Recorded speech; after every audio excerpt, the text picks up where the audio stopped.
It's a tragedy that as the world outside school changes faster and faster, the majority of American kids are not being set up to succeed in the future that's coming. We're entering a world where there's not a lot of value on just kind of sitting there and doing what you're told. Increasingly, a computer could do that kind of stuff. We are eventually going to create a new model of education suited to the 21st century instead of the last half of the 19th century. This is going to happen. We're just trying to make it happen sooner.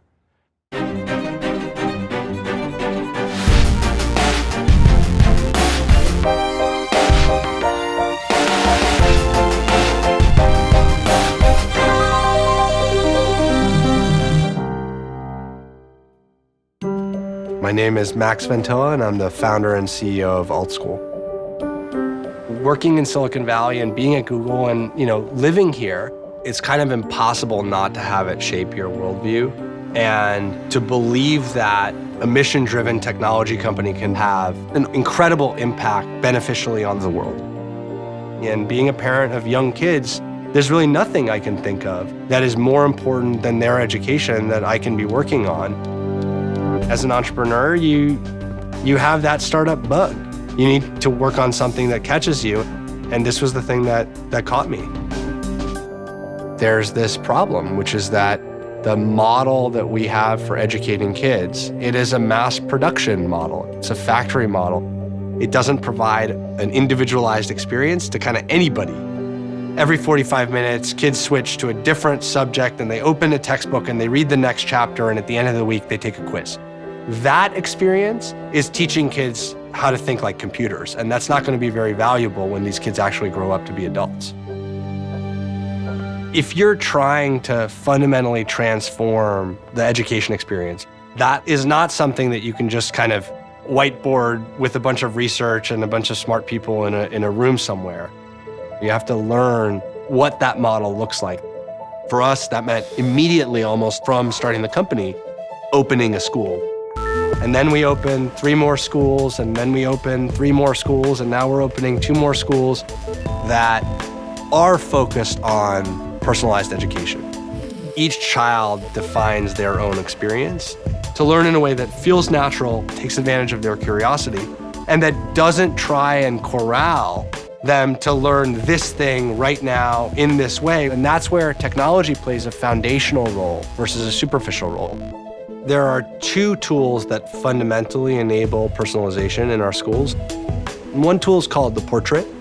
So this is a representation of all the things that are important about each child that different people can add to for curating a day-to-day education experience that's going to meet them where they are. That maps to a second tool, which we call the playlist, which is the kind of scaffold for each child's day.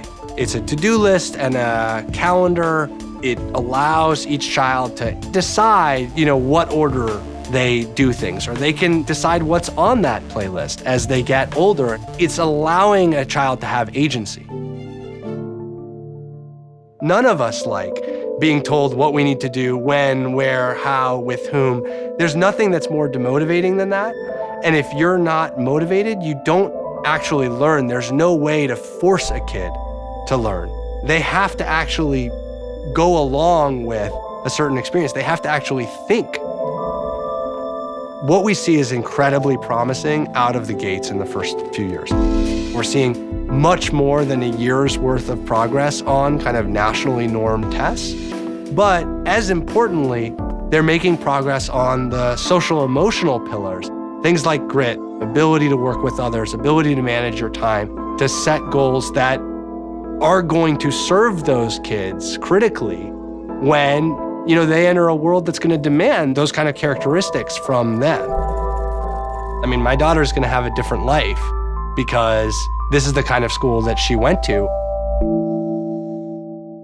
And I love this Bill Gates quote that humans tend to overestimate what we can accomplish in a year and underestimate what we can accomplish in 10. First year probably costs us $100,000 per student. The next year, it's like $60,000. The next year, it's like $35,000. This coming year, it's like $25,000. I think that when you get down to about $15,000 per student, Now you're in the realm of the kind of median experience in lots of parts of America. There are lots of public school districts that spend way more than that on average. We're starting to say, okay, how do we take the platform that we use to support our own schools, and how do we expand that platform with partners? We're just starting to work with the first set of partners who would open schools which aren't run by us. It's on that path that eventually you get to what you want. A new ecosystem where all schools, existing schools and new schools, are able to take advantage of a kind of new way to educate kids for the future. There's literally a technology company, behind their school working tirelessly.